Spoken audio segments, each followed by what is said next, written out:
बिछड़े हैं कल्प भर के प्यासे मिलन के कब्र से, बच्चे बुला रहे हैं मिल जाओ आज हमसे, दृष्टि से सृष्टि रच दो, मुरली से रंग भर दो, वरदानों के है दाता सादर पधारिए, सादर पधारिए।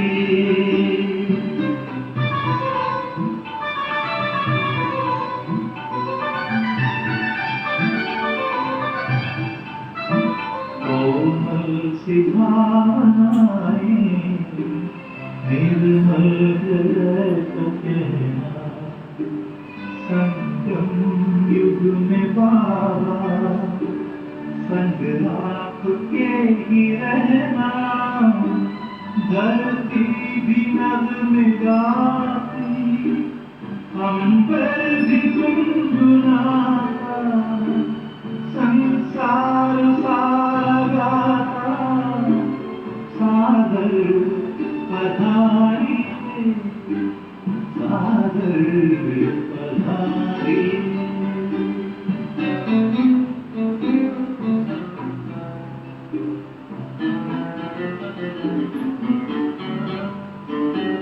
तेरे प्यार को संजोए, नैनों को है भिगोए, यादों के मोतियों को सांसों में है पिरोए, वो सद्गुणों के साथ घर में हर एक जागर, अर्हिय तुम्हें बुलाता, सादर पधारिए, सादर पधारिए। आनंद के प्रदाता, कैसे शक्ति दाता, अव्यक्त बाप दादा, सादर पधारिए, सादर पधारिए, सादर पधारिए। ओम शांति। सब राजी खुशी रिस्पॉन्स देना चाहिए। हमारी वारसी के आचार्य भी सुना रहे थे कि बाबा के साथ अगर हम रिस्पॉन्स देते हैं तो ये भी हमारी एक रॉयल्टी है, ये भी एक देवताई संस्कारों में आता है। नहीं तो ऐसे लगता है जैसे सामने होते हुए भी सामने नहीं। तो आज बाबा की अव्यक्त मुरली है, रिवाइज कोर्स 16/3/95 की 95 की बाबा की अव्यक्त मुरली है। और बहुत ही अच्छे विषय पर बाबा हमें समझाने की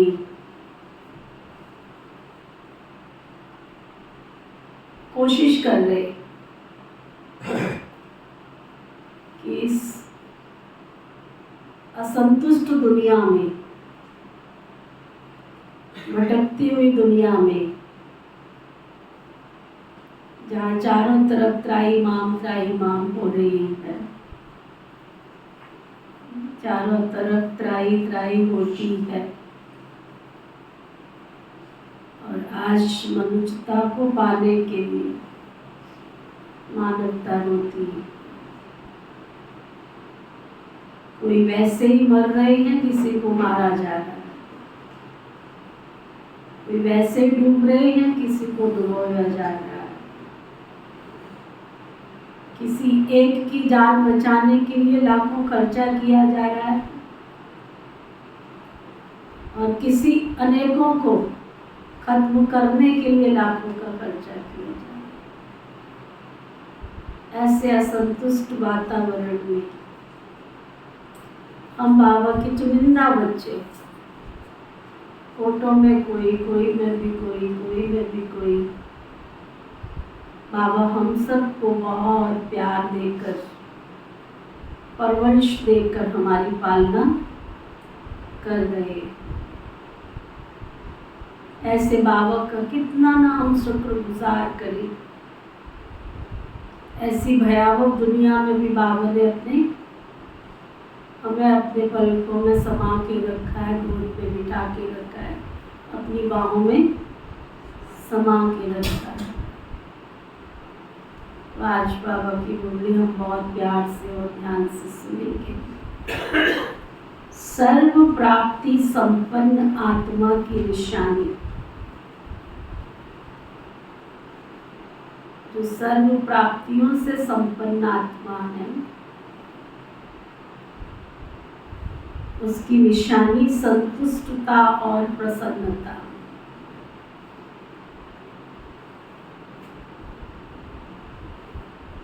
मुझे याद है बाबा की ये अव्यक्त मुरली मैंने बाबा के सामने डायरेक्ट सुनी हुई, और इसीलिए आप सबको पता हो जो बाबा के घर में स्कूटर था उस पर स्लोगन लिखा था। क्या लिखा था यार? संतुष्टता मनुष्यता की पहचान है। संतुष्टता मनुष्य नहीं, संतुष्टता गुणों की खान है और प्रसन्नता उसकी पहचान। बहुत इस बाबा के स्लोगन ने आत्मा में शक्ति भर दी थी। कोई कितना भी दुख देने की कोशिश करे, परंतु संतुष्ट आत्मा गुणों की खान है। अगर एक संतुष्टता का गुण आ जाता है तो सब गुण ऑटोमेटिक आ जाते हैं। इसलिए संतुष्टता गुणों की खान है और प्रसन्नता उसकी पहचान। अगर आप प्रसन्न रहते हैं, खुश रहते हैं, तो समझो कि आप संतुष्ट हैं। तो सर्व प्राप्ति संपन्न आत्मा की निशानी संतुष्टता और प्रसन्नता। आज सर्व प्राप्तियां कराने वाले बाप दादा अपने चारों ओर के प्राप्ति संपन्न बच्चों को देख रहे हैं। सर्व प्राप्तियों के दाता संपन्न और संपूर्ण बाप के बच्चे हैं, तो हर एक बच्चे को बाप ने सर्व प्राप्तियों का वर्षा दिया। ऐसे नहीं किसको 10 दिया है तो किसको 20 दिया है।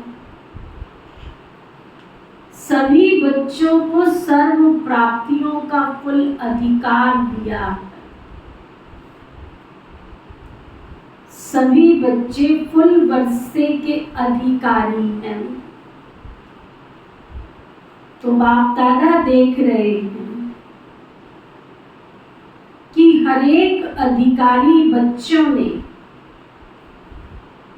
अपने में प्राप्तियों का अधिकार कितना प्राप्त किया। बाप ने सर्व दिया है। बाबा ने तो सबको सर्व दिया है। बाप को सर्वशक्तिमान व संपन्न सागर कहते हैं। लेकिन बच्चों ने उन प्राप्तियों को कहाँ तक अपनाया है? बाप का दिया हुआ वर्षा जब अपना लेते हैं तो जितना अपना बनाते हैं उतना नशा और खुशी रहती है। मेरा खजाना है, दिया बाप ने है, लेकिन अपने में धारण कर अपना लिया तो क्या देखा कि अपना बनाने में नंबरवार हो गए। बाबा को बनाने में, अपने में सबने बाबा को यथा योगी यथाशक्ति अपना बनाया है। बाप ने नंबर नहीं बनाए हैं, लेकिन अपने अपने धारणा की यथाशक्ति ने नंबरवार बना दिया है।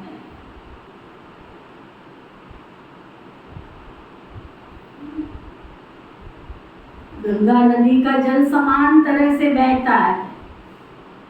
कटोरी में डाला तो गंगा जल कटोरी बन गया, गिलास में डाला तो गिलास बन गया। कोई ड्रम भी भर के ले आते हैं। और आजकल तो एक नया दौर शुरू हुआ है कावड़ लाने का। लोग 20-20 केजी के ड्रम भर भर के कंधे पे लेके आ रहे। इतना वंडरफुल। कोई केवल डुबकी लगा के भी आ रहे हैं, तो कोई ड्रम भर भर के कंधे पे लेके आ रहे, 20-20 केजी। वंडरफुल। अब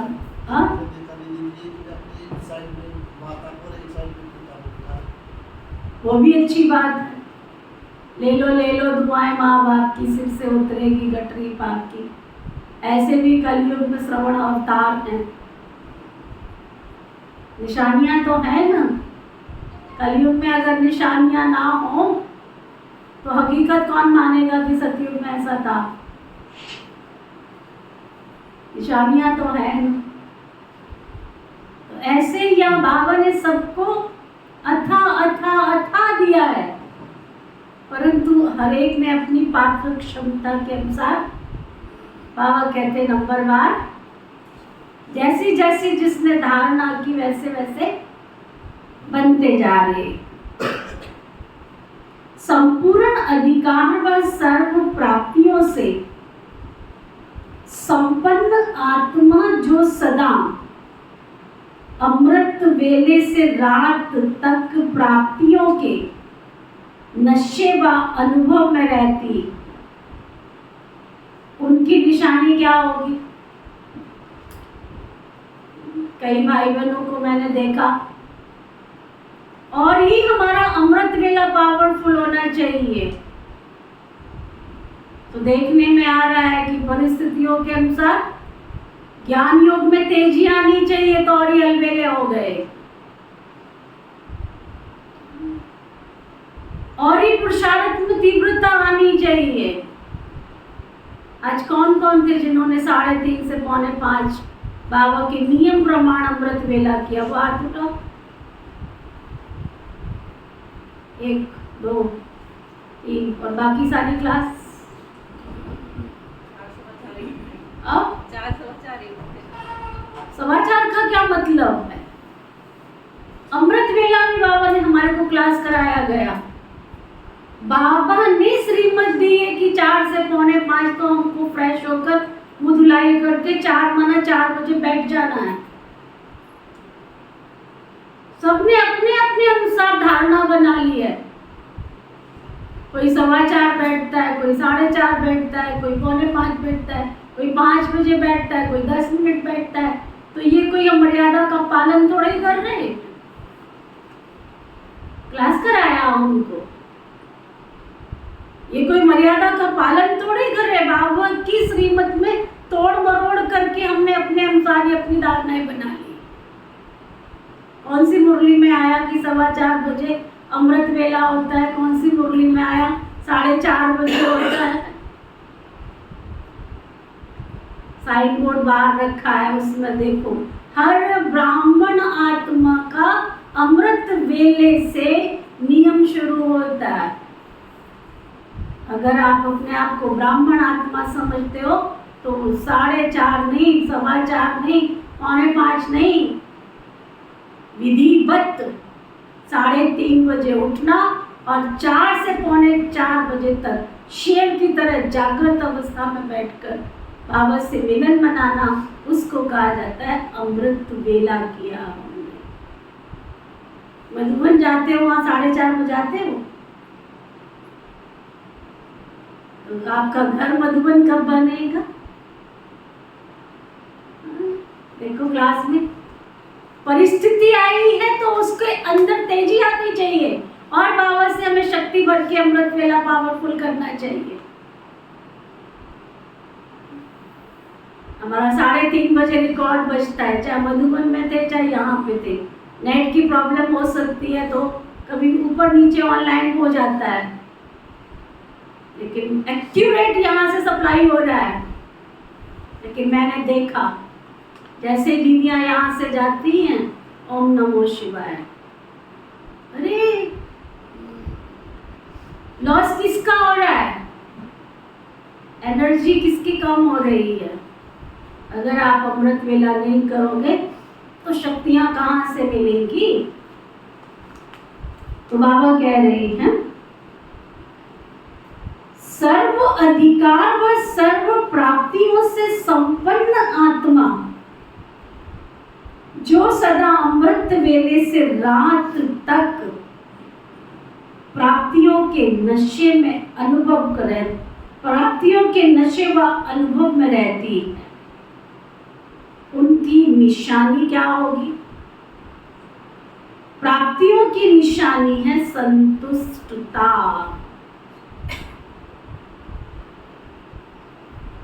प्राप्तियों की निशानी है संतुष्टता। वो सदा संतुष्ट मणि बन दूसरों को भी संतुष्टता की झलक का वाइब्रेशन फैलाते रहते हैं। खुद भी संतुष्ट होते हैं और दूसरों को भी संतुष्टता की झलक और फलक दिखाई देती है। उनका चेहरा सदा प्रसन्नचित दिखाई देगा। प्रसन्नचित अर्थात सर्व प्रश्नों से परे। प्रसन्नचित आत्मा होती है, उसकी निशानी सभी प्रश्नों से परे। उनका चेहरा सदा प्रसन्नचित दिखाई देगा। कोई प्रश्न नहीं होगा, सदा प्रसन्न होगा। क्यों, क्या, कैसे, ये सब समाप्त हो जाए। क्यों हुआ, कैसे हुआ, बाबा कहते सब प्रश्नों से पार। तो ऐसे प्रसन्न चित्त बने हो क्या? बाबा पूछ रहा है, ऐसे प्रसन्न चित्त बने हो क्या कि अभी भी कभी कभी कोई प्रश्न उठता है कि ये क्या, ये क्यों है, ये कैसे होगा, कब होगा? ये प्रश्न चाहे मन में हो चाहे दूसरों से उठता, प्रश्न चित्त हो या प्रसन्न चित्त हो, या कभी प्रश्न चित्त या कभी प्रसन्न चित्त, क्या हो? वैसे गायन है। क्या गायन है? वैसे भी गायन है। अप्राप्त नहीं कोई वस्तु ब्राह्मणों के खजाने में। ये किसका, किन ब्राह्मणों का गायन है? ये कोई कहावत ब्रह्मा कुमारियों की नहीं है, दुनिया में कहावत है। अप्राप्त नहीं कोई वस्तु ब्राह्मणों के खजाने में। तो बाबा पूछ रहे हैं, ये कौन से ब्राह्मणों के लिए गायन है?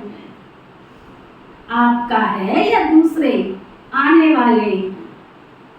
आप ही हो ना। तो जब कोई अप्राप्ति होती है ना, अप्राप्ति असंतुष्टता का कारण है। अंडरलाइन कर। बाबा का बनने के बाद भी अगर अभी हमारे जीवन में प्राप्ति का अनुभव नहीं हो रहा है तो सुना, अगर अभी तक आप संतुष्ट नहीं हो तो इसका मतलब बाबा से जो प्राप्तियां होनी चाहिए वो प्राप्तियों का अनुभव आपके पास नहीं है। अपना अनुभव देखो, कभी भी मन असंतुष्ट होता है तो कारण क्या होता है? कोई ना कोई अप्राप्ति का अनुभव करते तब असंतुष्टता होती है ना। गायन तो है, अप्राप्त नहीं है कोई वस्तु। ये अब का गायन है या विनाश के समय का गायन? हाँ? विनाश के समय संपन्न हो जाएंगे कि अभी होना है? हाँ?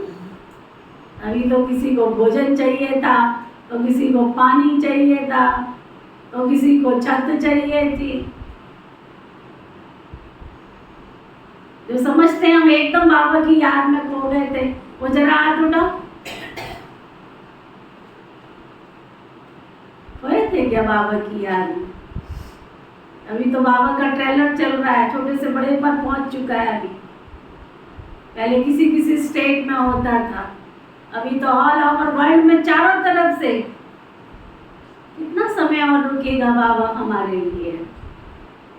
तो बाबा कहते विनाश के समय संपन्न हो जाएंगे कि अभी होना है? जो समझते हैं कि हम सदा प्रसन्न चित्त रहते हैं, कभी भी किसी बात में, चाहे अपने संबंध में चाहे दूसरों के संबंध में कोई प्रश्न नहीं उठता, सदा संतुष्ट रहते हैं, ऐसी संतुष्ट आत्माएं कितनी होंगी? कहते हो ना, अब हमें बाबा मिला है, और बाबा मिला है। अगर आज विश्व की ब्रह्मा कुमार कुमारियों की, बाबा के बच्चों की संख्या निकाले तो कितने होंगे? 15 लाख 20 लाख तक पहुंच गए। अब सोचो 15 लाख 20 लाख में से कितने ऐसे हैं जो ये कह सकते हो निश्चिंत भाव से कि हम सदा प्रसन्न हैं? कितने होंगे? आप जितने यहाँ बैठे हो उतने में से कितने हैं? है एक भी जो कहते हैं कभी अप्रसन्न होते ही नहीं हम, सदा प्रश्न, कोई प्रश्न नहीं है हमारे दिमाग में, कोई किंतु परंतु नहीं है। जो हुआ वो भी अच्छा, जो हो रहा है वो भी अच्छा, और जो होगा वो भी बहुत अच्छे से अच्छा। कोई प्रश्नवाचक चिन्ह नहीं है। आप सोचो, इतनी बड़ी क्लास में इतने जने बैठे हो, एक भी नहीं है, तो 15 लाख में से कितने होंगे? इमर्ज करो जरा सी। बाबा कहते कभी भी किसी बात में, चाहे अपने संबंध में चाहे दूसरों के संबंध में, प्रश्न नहीं उठता, सदा संतुष्ट रहते हैं। ऐसी संतुष्ट आत्माएं कितनी होगी? बहुत है। अच्छा, जो समझते हैं सदा प्रसन्न रहते हैं, चाहे माया कितनी भी हिलावे, लेकिन हम नहीं हिलते, माया को हिला देते हैं, माया नमस्कार करती है, हम अंगद हैं, माया हार जाती है लेकिन हम सदा विजयी हैं। ऐसे जो है वो हाथ उठाओ।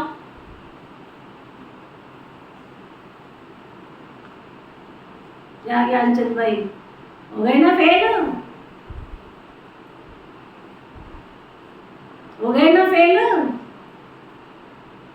एक कदम की दूरी पे थे, फेल हो गए। सारे जीवन की तपस्या एक कदम की दूरी पे फेल हो गए। पेपर तो कोई भी आएगा ना, IAS ऑफिसर बनना है, सिलेक्शन होनी है, तो पेपर तो कोई भी आएगा ना। किंतु परंतु तो नहीं कह सकते हम बाबा के सामने। रेस चल रही थी इसकी और आपकी, ये तो फेल हो ही गया ना। आप बाजी जीतने जा रहे थे, तब बाबा कहता है कब कौन सी बाजी कौन जीत लेगा, रेस चल रही है। बाबा कहते कोई कितना भी हिलाने की कोशिश करे, अंगद की तरह पैर है,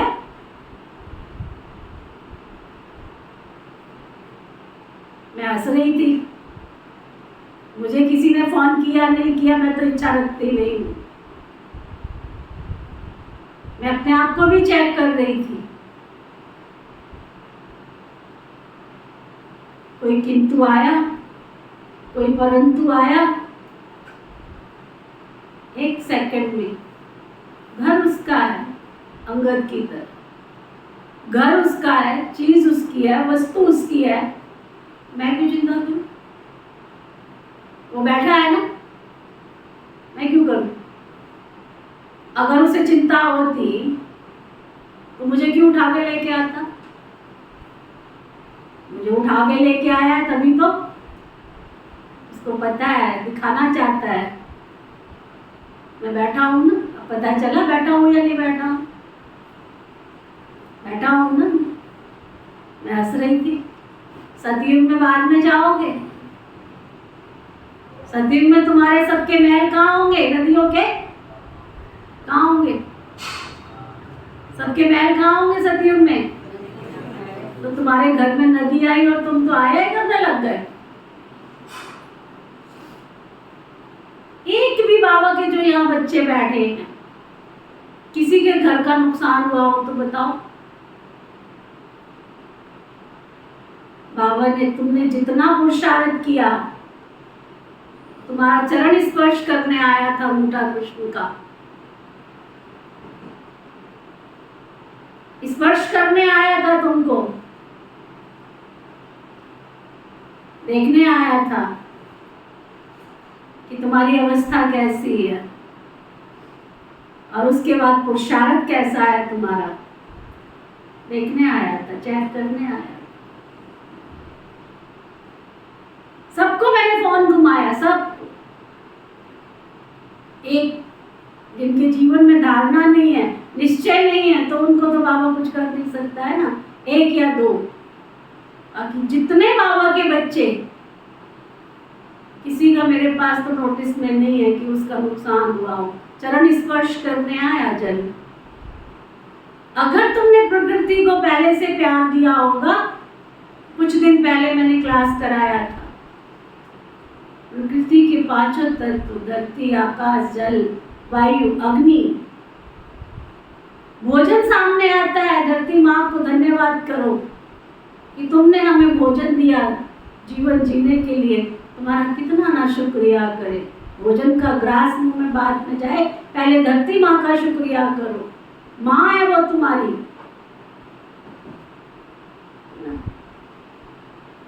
जल का शुक्रिया करो, हे जल देवता, तुम्हारा कितना ना शुक्रिया करें हम। 65% शरीर के अंदर पानी होता है, हे जल देवता, तुम्हारा कितना शुक्रिया करे, तुमने जीवन जीने के लिए हमें शुद्ध जल दिया, तुम हमारी प्रकृति को सात्विक बना रहे हो। हे वायु देवता, तुम जब तक सुरक्षित रखोगे, तुम ऑक्सीजन दे रहे हो, तुमसे दिया हुआ ये जीवन सुरक्षित है। हे वायु देवता, तुम्हारा कितना नाम शुक्रिया करे। हे अग्नि देवी, अगर तुम ना हो तो भोजन को सुपाच्य कैसे बनाया जाए, पकने में भी और पचाने में भी। अगर अग्नि ना हो तो भोजन पके नहीं, और अग्नि शरीर में ना हो तो भोजन पचे नहीं। तो हे अग्नि देवी, तुम्हारा कितना ना शुक्रिया करे। पांचों तत्वों को जो शुक्रिया करेगा, पांचों तत्वों को जो सुरक्षित रखेगा। आज के समय में बिजली जल रही है, पंखा चल रहा है, नलके से पानी बह रहा है, चप्पल कहीं पे भी उतार रहे हो, अगर घर में कोई भी चीज अव्यवस्थित पड़ी है तो इसका मतलब तुम धरती का तिरस्कार कर रहे हो।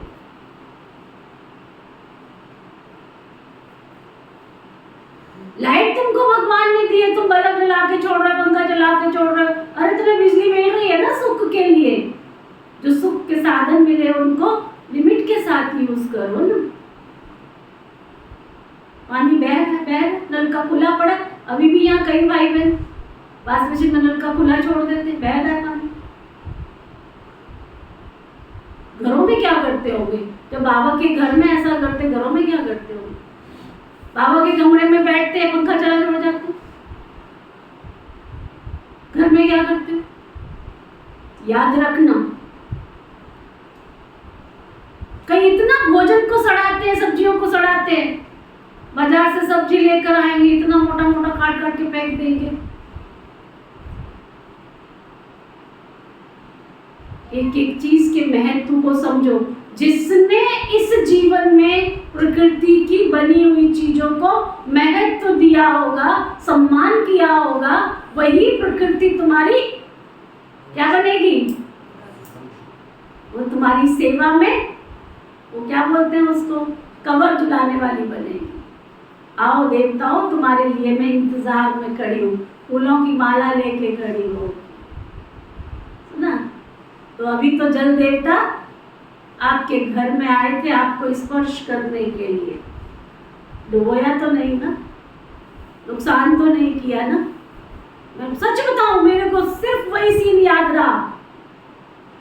श्री कृष्ण का अंगूठा जमुना जी में से निकल के आया, उसको बिठाया वहां पे, स्पर्श कराया, बैठ गई, स्पर्श करने आया। तुम देवताओं के घर में, देवियों के घर में, दुनिया का हाल तो देखो। इसलिए बीत गई सो बीता, आज से ही सुध ले लेना। कई बार हम सुनते हुए भी सुनते नहीं है ना, आज से ही सुध ले लो। सुबह उठो, शाम उठो, आधा घंटा इस प्रकृति को योगदान दो। ये प्रकृति है, ये शरीर तुम्हारा प्रकृति के 5 तत्वों से बना हुआ है। यूट्यूब में कमेंट्री डाली हुई है प्रकृति को योगदान देने की। और अभी जो लेटेस्ट कमेंट्रीज बनी है ना 50 के लगभग, सब में आधा घंटा प्रकृति को योगदान दिया। आप उन कमेंट्री को लगा के बैठ जाओ, नहीं देना आता है तो उनको लगा के बैठ जाओ,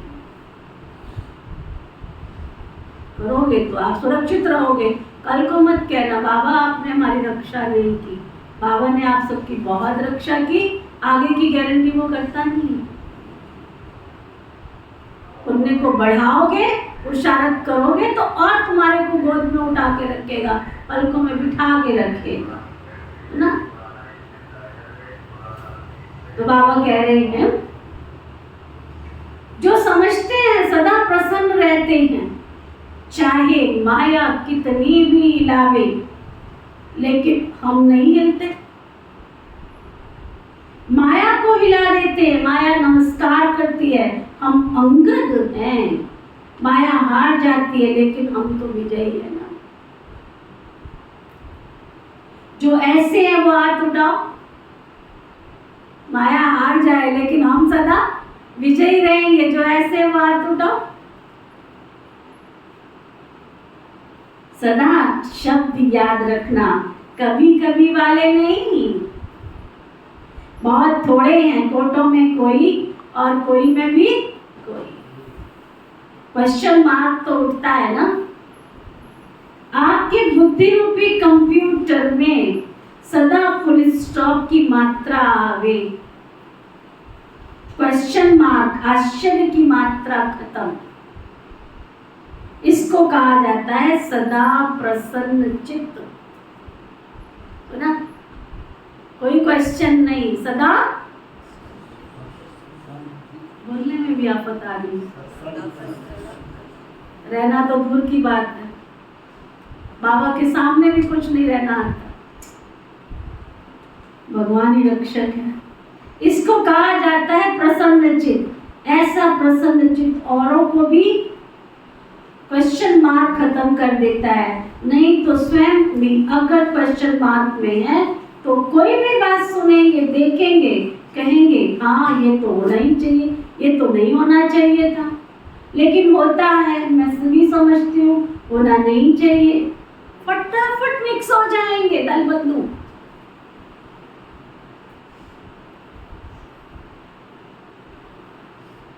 उसके प्रश्न को और ही अंडरलाइन करा देंगे।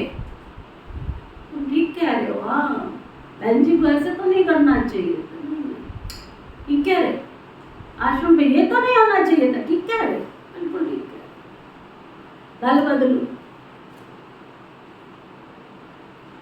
टेका दे दिया ना कि हाँ ये तो ठीक नहीं हो रहा है, ये तो ठीक नहीं हो रहा है, लेकिन होता है तो प्रसन्न चित्त कहा जाएगा उसको।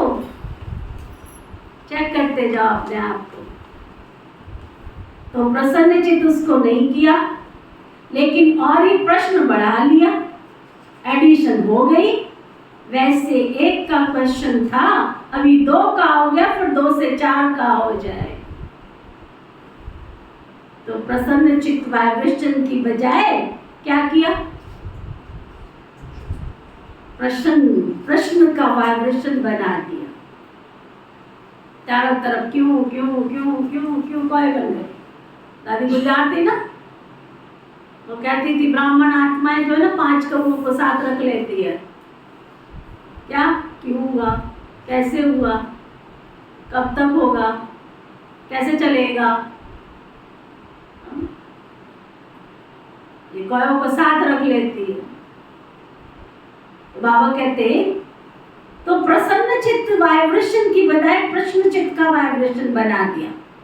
हाँ ऐसा है, साथ तो दे दिया ना, आश्चर्य की मात्रा आ गई ना। हाँ फुल स्टॉप तो नहीं हुआ ना, चाहे अपने प्रति भी, ये मेरे से नहीं होना चाहिए, ये मेरे को मिलना चाहिए, ये दूसरे को तो नहीं होना चाहिए, तो ये चाहिए चाहिए प्रश्न चित्त बना देता। प्रसन्न चित्त नहीं तो सभी का लक्ष्य है क्या, संतुष्ट प्रसन्न चित्त। बाबा कहते हैं अपने लक्ष्य को चेक करो, क्या हमारा लक्ष्य है सदा प्रसन्न चित्त, सदा संतुष्ट। जिसका प्रसन्न चित्त होता है ना लक्ष्य, उसके मन में अंडरलाइन करो, जिसका लक्ष्य है मुझे सदा संतुष्ट रहना है, प्रसन्न चित्त रहना है, उसकी निशानी बाबा बता रहे, उसकी निशानी उसके मन बुद्धि के व्यर्थ की गति फास्ट नहीं होगी, सदा निर्मल और निर्माण होने के कारण सभी को अपने प्रसन्न चित्त की छाया में शीतलता देंगे। कैसा भी आग समान जला हुआ बहुत गर्म दिमाग का हो ना, लेकिन प्रसन्न चित्त के वाइब्रेशन की छत्र छाया में शीतल हो जाएगा। कमजोरी क्या आती है, मुरली जा रही है अंदर, जिनकी जा रही है वो हाथ उठाओ, बाईपास हो रही है तो अलग बात। बाबा कह रहे हैं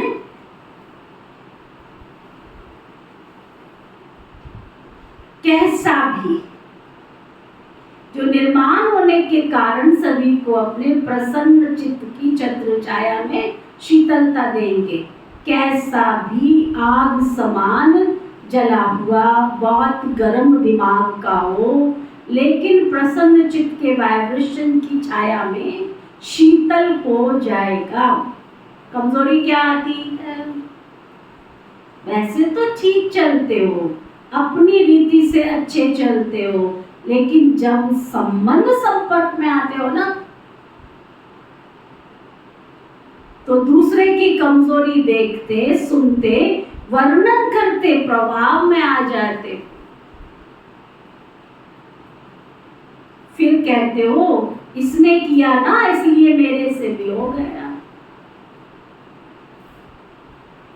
इसलिए मेरे से भी हो गया। इसने कहा ना, तभी मैंने भी कह दिया। उसने 50 बारी कहा, मैंने 1 बारी कहा। उसने 50 बारी कहा और मैंने टेका देके, तो दोनों क्या हुए? बराबर हुए कि नहीं हुए? हाँ? 10 की शान कौन बढ़ाता है? 10 की शान कौन बढ़ाता है? उसके साथ 1 लगा दे तो क्या बन जाता है?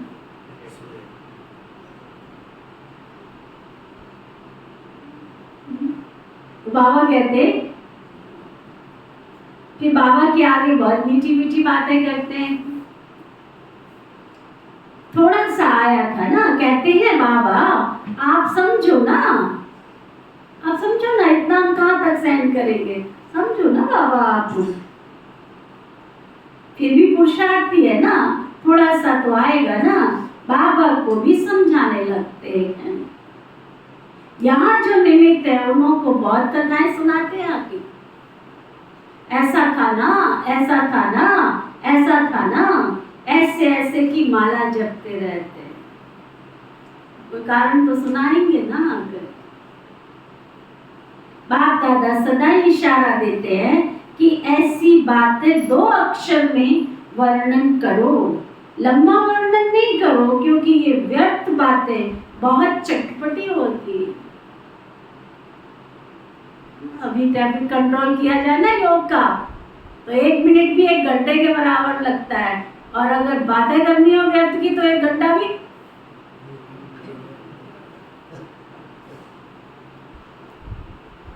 क्लास में इतना टाइम नहीं लगता, बाहर दरवाजे पे खड़े होकर 1 घंटा लगा देते हैं, उसमें टाइम वेस्ट नहीं होता है। उस समय नहीं होता मुझे जल्दी जाना है। हाँ? अच्छा, तो बाबा कहते फिर समझाने लगते हैं। यहाँ जो निमित्त है ना उनको बहुत सारी कथाएं सुनाते हैं। तो ऐसी व्यर्थ की बातें बहुत चटपटी होती है, बहुत मजेदार लगती है। जैसे खाने में भी खट्टी मीठी चीज हो तो अच्छी लगेगी ना, और फीकी हो, सादी हो तो कहेंगे ये तो खाते ही रहते हैं। तो व्यर्थ बातें, व्यर्थ चिंतन सुनना, बोलना और करना, इसमें चलते चलते कईयों का इंटरेस्ट बढ़ जाता है। फिर सोचते हैं मैं तो नहीं चाहती थी, लेकिन उसने सुनाया ना। क्या मैं थोड़ी चाहती थी, जबरदस्ती मेरे घर के अंदर आ गई थी। जबरदस्ती आ जाएगा तुम्हारे घर के अंदर कोई, तुम्हारा इंटरेस्ट नहीं, जबरदस्ती कोई आ जाएगा, आ जाएगा। तुम्हारा इंटरेस्ट नहीं, कोई आ जाएगा, जबरदस्ती कोई घुस जाएगा तुम्हारे अंदर। तुम सुनना नहीं चाहते हो, जबरदस्ती कोई सुना देगा। मुझे तो आज तक किसी ने नहीं सुना, मैं तो नहीं मानती। ऐसा होता है जबरदस्ती कोई सुना दे? आप सुन लेते हो, कान तुम्हारे बस में नहीं है ना, कर्म इंद्रियां तुम्हारे बस में नहीं है, कर्म इंद्रियां तुम्हारे बस में नहीं है। और किसको कहा जाता है? तो सुनो ध्यान से बाबा क्या कह रहे हैं। फिर सोचते हैं मैं तो नहीं चाहती थी, लेकिन उसने सुनाया ना, मैं तो नहीं चाहती। ऐसे कैसे हो सकता है? तुम्हारा किसी के साथ कनेक्शन नहीं और जबरदस्ती तुम्हारे घर के अंदर कोई आ जाए तुम्हें सुनाने के लिए। मेरे पास तो आज तक कोई भी नहीं आया। तुम्हारा दरवाजा तो छोटा भी हो सकता है, आश्रम का दरवाजा तो बहुत बड़ा है।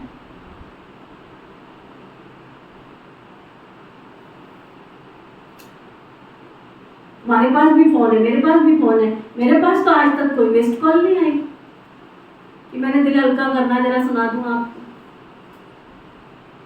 मेरे पास तो मैसेज भी नहीं आता।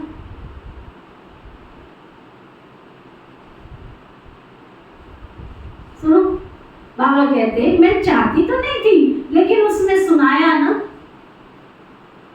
तो मैंने कहा अच्छा उसका सुन लेती हूँ, दिल खाली कर दो उसका, कोई बात। उसकी तो दिल खाली हुई और आपने क्या किया? अपनी दिल खाली कर ली, तो आपने क्या किया है मीनू आत्मा? इतना बड़ा दिल हो गया हमारा कि दूसरे का किचड़ा भी संभालेंगे। मास्टर सागर बन गए हो? जो कहते हैं मास्टर सागर बन गए, वो आप बताओ। दूसरों का किचड़ा भी समेट लेंगे, अपने किचड़े खत्म नहीं हुए तो दूसरों के भी समेट लेंगे। सागर बन गए हो क्या? सागर भी क्या करता है? अपने पास रखता है क्या? सुनो, बाबा कहते हैं उसकी दिल तो खाली हो गई, आपने क्या किया? अपनी दिल भर ली। वो थोड़ा थोड़ा दिल में भरते भरते फिर संस्कार बन जाता है, और जब संस्कार बन जाता है तो फिर महसूस नहीं होता कि ये जो कर्म मैं कर रही हूँ वो रॉन्ग कर रही हूँ, मैं रॉन्ग कर रही हूँ।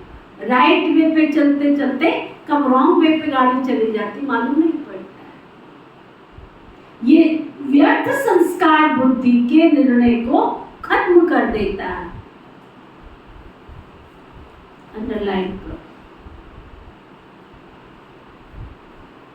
इसलिए सबसे सहज सदा संतुष्ट रहने की विधि है सदा अपने सामने कोई ना कोई विशेष प्राप्ति को रखो, क्योंकि प्राप्ति भूलती नहीं। ज्ञान की पॉइंट्स भूल सकती है लेकिन कोई भी प्राप्ति नहीं भूलती है। बाबा से अंडरलाइन करो, और आज से अभी से ये होमवर्क मेरे सहित सब करो। रजिस्टर बनाओ, डायरी बनाओ, अपने आप को टाइम दो संवारने का, अपने आप को सजाने का। इस शरीर को बहुत सजा लिया, काम में नहीं आएगा, कोई देखने वाला नहीं है तुमको। अपने आप के अपनी डायरी में लिखो, आज बाबा ने मुझे क्या क्या दिया, क्या क्या प्राप्ति हुई मुझे, है ना। बाबा कहते लिस्ट निकालो, बाबा से क्या क्या मिला और कितना मिला वो भी लिखो। वैरायटी पसंद आती है ना, एक जैसा पसंद नहीं होता। तो अब आप अपने प्राप्तियों को देखो, ज्ञान के खजाने की प्राप्ति कितनी है, योग की प्राप्ति कितनी है। बाबा की मुरली सुनी, उनसे क्या क्या प्राप्ति होती है, और बाबा को याद किया उससे कितनी प्राप्ति होती है। तो अपनी प्राप्तियों को देखो। ज्ञान के खजाने की प्राप्ति कितनी, नंबर 1। योग की शक्तियों की कितनी प्राप्ति है, नंबर 2। नंबर 3, दिव्य गुणों की प्राप्तियां कितनी हुई। बाबा के जब से बने तब से लेके अब तक कितनी हमने प्राप्तियां की हैं। प्रैक्टिकल नशे में खुशी में रहने की प्राप्तियां कितनी हैं, बहुत लिस्ट है ना। पहले भी सुनाया था कि कभी कभी कोई के गुण की प्राप्ति को सामने रखते हुए सदा संतुष्ट रहो, क्योंकि एक गुण भी अपनाया तो जैसे विकारों का आपस में गहरा संबंध है। अगर बाहर के रूप में इमर्ज रीति से मान लो क्रोध है, लेकिन आंतरिक चेक करो कि क्रोध के साथ लोभ और अहंकार भी आ जाता है। तो ये सब आपस में एक दूसरे के साथ ही हैं। कोई इमर्ज रूप में होता है, कोई मर्ज रूप में होता है। तो गुण जो भी है उनका भी आपस में संबंध है। इमर्ज एक गुण को रखो, लेकिन दूसरे गुण भी उनके साथ मर्ज हो जाते हैं। तो रोज रोज कोई ना कोई प्राप्ति स्वरूप का अनुभव अवश्य करो। क्या समझ में आया पवन? पवन भाई को पूछ लो, क्या समझ आया?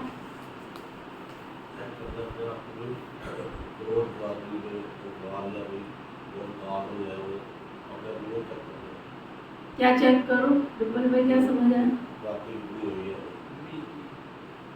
वेस्ट के अल्टरनेट में बाबा ने कहा है कि प्राप्तियों को लिस्ट को ध्यान में रखो, गुणों को ध्यान में रखो, दिव्य गुणों को ध्यान में रखो। रोज रोज यदि हम उनका चिंतन करते रहेंगे तो व्यर्थ से बचते रहेंगे। हाँ जी,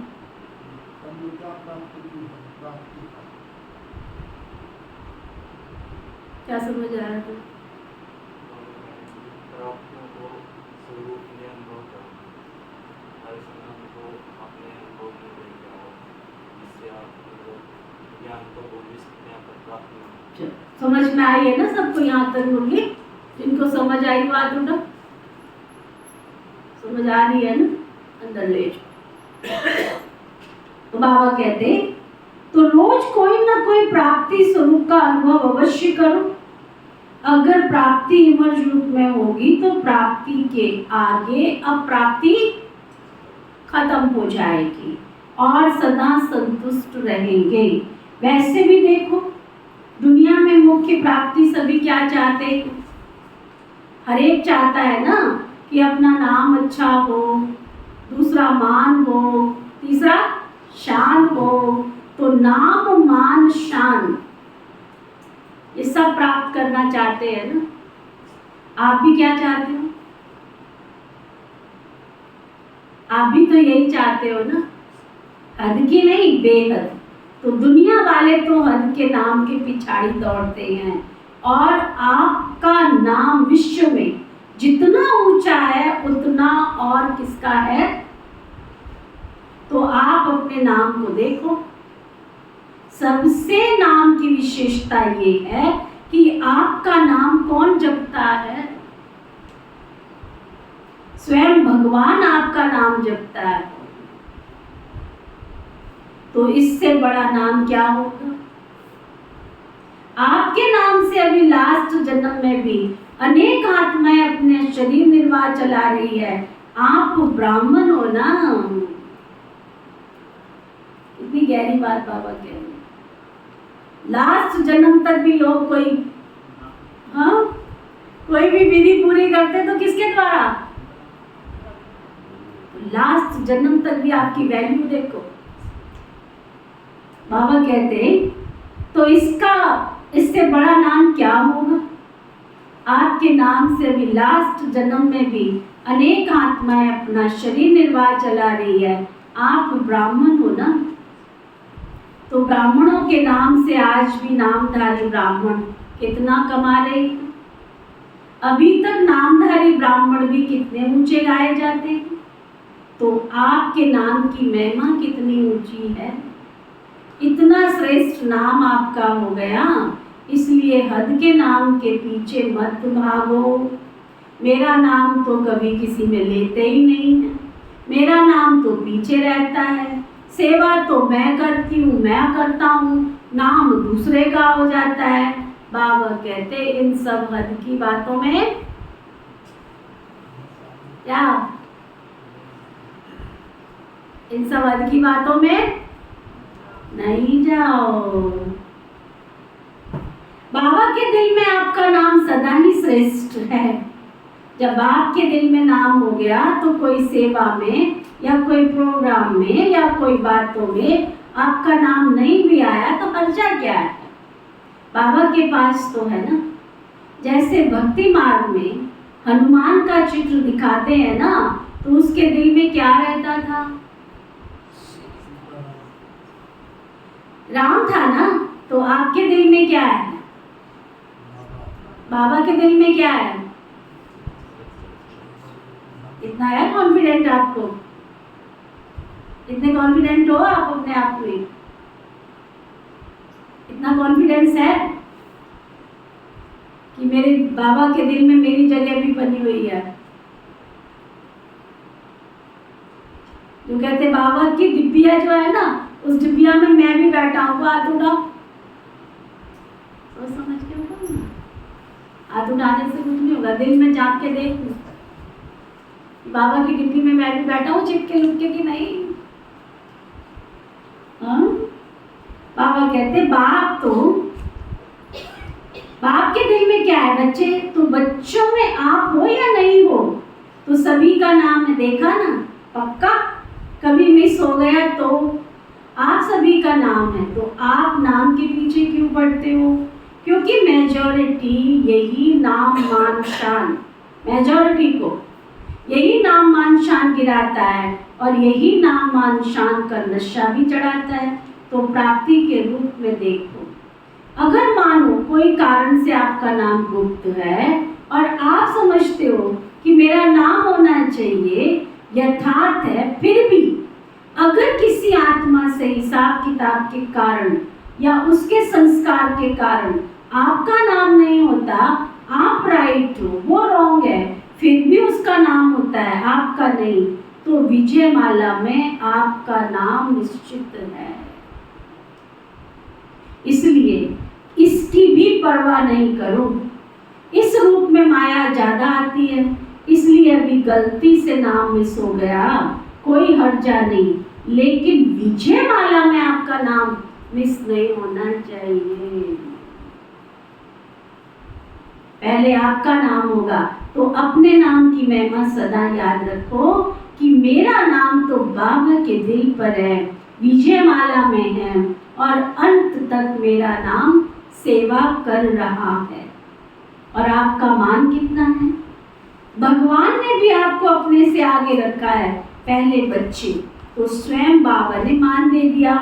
कितना आपका मान है उसका प्रूफ देखो कि आपके जड़ चित्रों का भी लास्ट जन्म तक कितना मान है। चाहे जाने नहीं जाने, लेकिन कोई भी देवी देवता का चित्र होगा तो कितने मान से उसको देखते, कोई भी देवी देवता हो, सबसे श्रेष्ठ मान अब तक आपके चित्रों का भी है। ये प्रूफ है ना, जब आपके चित्र ही इतने माननीय पूजनीय हैं, तो जिसका मान रखा जाता है उसको पूजनीय कहा जाता है। हमेशा कहते हैं ना, ये हमारे पूजनीय हैं, पूज्य हैं, तो प्रैक्टिकल प्रूफ है। आपके चित्रों का भी मान है, तो चैतन्य में है तब तो चित्रों का भी मान है ना। अगर चैतन्य में मान नहीं होता तो चित्रों को कैसे मिलता? बाप तो कहते रहते पहले बच्चे डबल पूजे जाते हैं, बाप सिंगल, तो आपका मान बाप से ज्यादा हुआ ना, इतना श्रेष्ठ मान मिल गया। तो जब भी कोई हद के मान की बात आवे तो सोचना कि आत्माओं का मान क्या करेगा, पूछते ही नहीं, ये सोचना व्यर्थ है। तो ना मन में ये आता है तो मैं पूछते ही नहीं है, बाबा कहते ये सोचना भी व्यर्थ है। कितना आप हद के मान के पीछे दौड़ लगाओगे, तो ये हद की कोई भी चीज परछाई के समान है। परछाई के पीछे पड़ने से कभी परछाई मिलती है कि आगे बढ़ती चली जाती है। तो ये हद का मान, हद का नाम, ये सब परछाई है, ये माया के रूप में दिखाई देती है, लेकिन है कुछ भी नहीं। तो नाम भी आपको मिल गया, मान भी आपको मिला, तो शान कितनी है? अपने एक एक शान को याद करो, किसने बिठाया है उनको, किसने स्थान दिया है हमको? बाप ने बिठाया है ना। बाप के दिल तख्त नशीन है, सबसे बड़े से बड़ी शान राज्य पद है ना, तो आपको तख्त ताज भी मिल गया ना। जो परम आत्मा के तख्त नशीन है, इससे बड़ी शान और क्या होगी? समझ में आ रहा है? चाहे आप बाबा के घर में बैठे हैं, चाहे आप अपने घर में बैठे हो, लेकिन दुनिया से तो उठा के बाबा ले आया है ना आपको। ये भगवान की तो कमाल है ना। कभी कभी निर्णय करने में छोटी सी गलती कर देते हो। जो रियल शान है, रूहानी शान है, वो भी कभी अभिमान की फीलिंग नहीं देगा, है ना। जो अपने रियल शान में रहता है, बाबा कहते हैं उसको कभी अभिमान की फीलिंग नहीं आ सकती। तो अभी कभी कभी क्या करते हो, होता अभिमान है, लेकिन समझते हो ये तो हमारी शान है, तो अपना रखना चाहिए, इतना शान तो रखनी ही चाहिए। शान में रहना अच्छा है, लेकिन शान है या अभिमान है, उसको अच्छी तरह से चेक करो। कभी कभी अभिमान को शान समझ लेते हैं और फिर निर्माण नहीं होते। आप अपने शान को रियल समझते हो, लेकिन दूसरे समझते हैं कि ये अभिमान है। तो थोड़ा भी कुछ कह देंगे तो आपको क्या लगेगा? अगर अपमान लगता है तो समझो क्या अभी तक अभिमान में रहते हो। अभिमान की परिभाषा क्या है? अभी अभी मैं जो कह रहा हूं मैं राइट हूं, मेरी बात को मान लो, उसको कहा जाता है अभिमान, है ना। तो बाबा कहते सोचेंगे नहीं मैं ऐसा नहीं हूं, ऐसे तो नहीं कहना चाहिए था मुझे, तो निर्णय ठीक करो। उस समय निर्णय में कमी कर लेते हो, यथार्थ की बजाय मिक्स हो जाता है, तो आप उसको यथार्थ समझ लेते हो। कहने में तो आता है कि ये बहुत अच्छे हैं, लेकिन बोल चाल उठना बैठना जो है ना वो अभिमान का लगता है। ये भी किसी ने कहा तो अपमान की फीलिंग आ जाएगी। तो स्वमान और अभिमान के अंतर को चेक करो। क्या चेक करो? स्वमान कितना बड़ा है, शान कितनी बड़ी है, उस बेहद के नाम मान और शान को सदा इमर्ज रखो।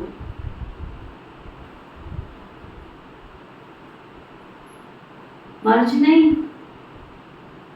क्या इमर्ज करो। जैसे याद में कभी कभी अलबेलापन आ जाता है तो कहते हैं हम हैं ही बाप के, याद क्या करें, लेकिन इमर्ज संकल्प से प्राप्ति का अनुभव होता है। ऐसे ही हर धारणा में अलर्ट रहो, है ना। बाबा की हर धारणा में अलर्ट रहो, अलवेले नहीं बनो, क्योंकि समय बहुत समीप आ रहा है। मोटे मोटे अक्षर में बुद्धि रूपी डायरी में लिख लो, समय 95 की मुरली अब तो समय के किनारे पे पहुंच चुकी हूँ, समीप आ नहीं रहा।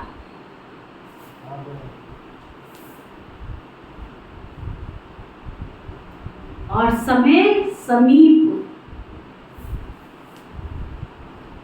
समय समीप क्या सूचना दे रहा है?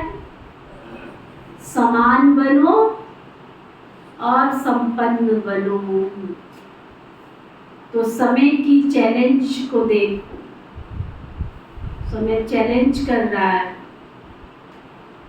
चेक करो और सर्व प्राप्तियों से अपने आप को संपन्न बनाओ, ना। अच्छा, जिसको बाबा की मुरली समझ आ गई वो हाथ उठाओ।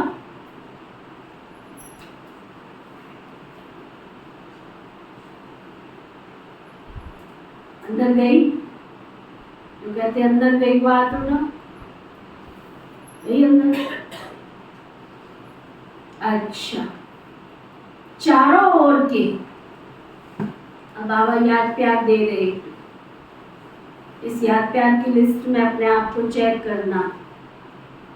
चारों ओर के सदा सर्व प्राप्ति स्वरूप आत्माएं, सदा संतुष्ट, सदा प्रसन्न चित्त रहने वाली श्रेष्ठ आत्माएं,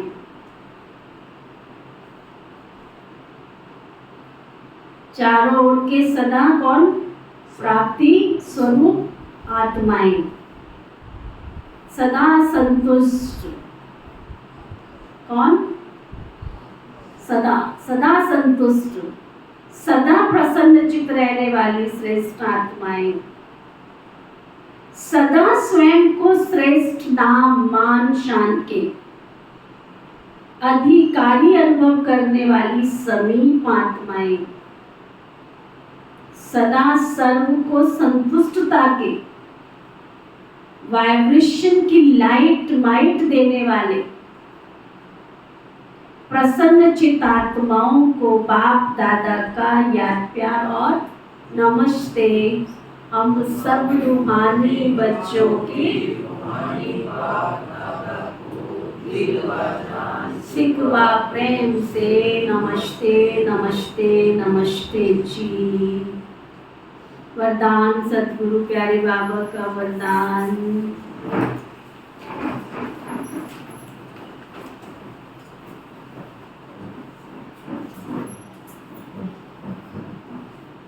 हर सेकंड स्वयं को भरपूर अनुभव कर सदा सेफ रहने वाले स्मृति सो समर्थ स्वरूप भव। हर सेकंड स्वयं को भरपूर अनुभव कर सदा सेफ रहने वाले स्मृति सो समर्थ स्वरूप भव। हर सेकंड स्वयं को भरपूर अनुभव कर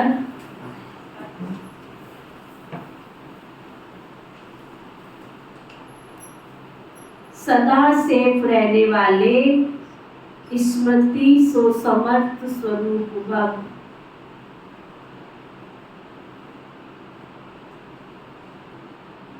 बाप दादा द्वारा संगम युग पर जो भी खजाने मिले हैं उनसे स्वयं को सदा भरपूर रखो। जितना भरपूर उतना हलचल नहीं। भरपूर चीज में दूसरी कोई चीज आ ही नहीं सकती है ना। दुनिया में कहावत है ना, आगे चल गगरी चल कर जाए। कितनी वंडरफुल बात। अगर पूरी गागर भरी हो तो कभी पानी बाहर नहीं निकल के आता। तो वही बाबा बता रहे हैं भरपूर चीज में कोई दूसरी चीज तो आ ही नहीं सकती। ऐसे नहीं कह सकते कि सहन शक्ति व शांति की शक्ति नहीं है। थोड़ा सा क्रोध और आवेश आ जाता है। कोई दुश्मन जबरदस्ती तब आता है जब, सुनो अंडरलाइन करो, कोई दुश्मन जबरदस्ती तब आता है जब अलवेलापन है या डबल लॉक नहीं है। याद और सेवा का डबल लॉक लगा स्मृति स्वरूप रहो तो समर्थ बन सदा सेफ रहेंगे, है ना? सदा सेफ रहेंगे। स्लोगन, विश्व का नव निर्माण करने वाले, विश्व का नव निर्माण करने के लिए अपनी स्थिति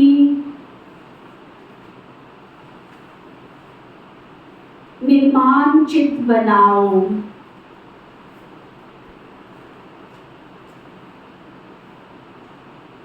विश्व का नव निर्माण करने के लिए अपनी स्थिति निर्माण चित बनाओ। आज का व्यक्ति इशारा, संस्कारों में निर्माण और निर्माण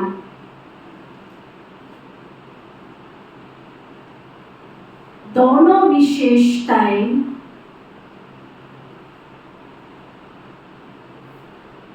मालिकपन की निशानी है।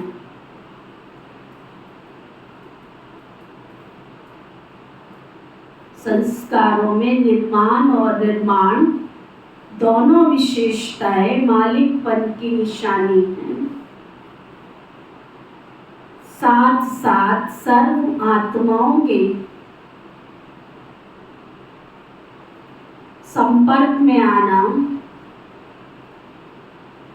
स्नेही बनना,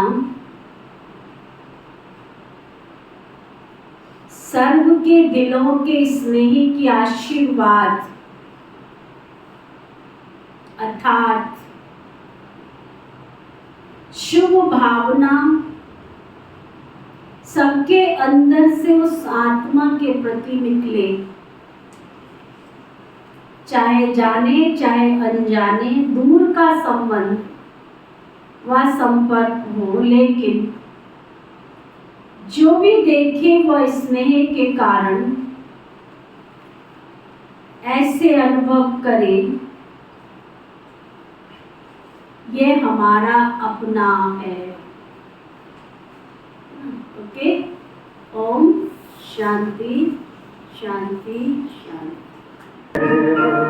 कहना है जो कहने तुझे, किस बात का डर है बात तेरे जिसकी अमानत उसे दे दे, है बात तेरे जिसकी अमानत उसे दे दे।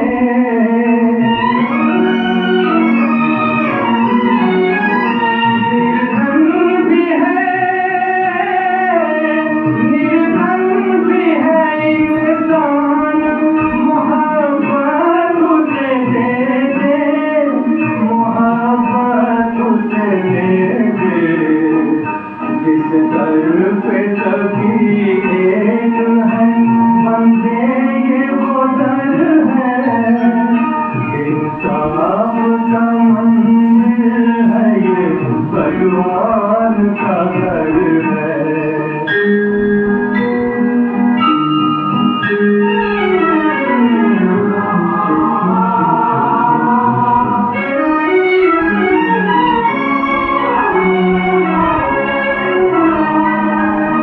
मायूस ना हो हार के तकदीर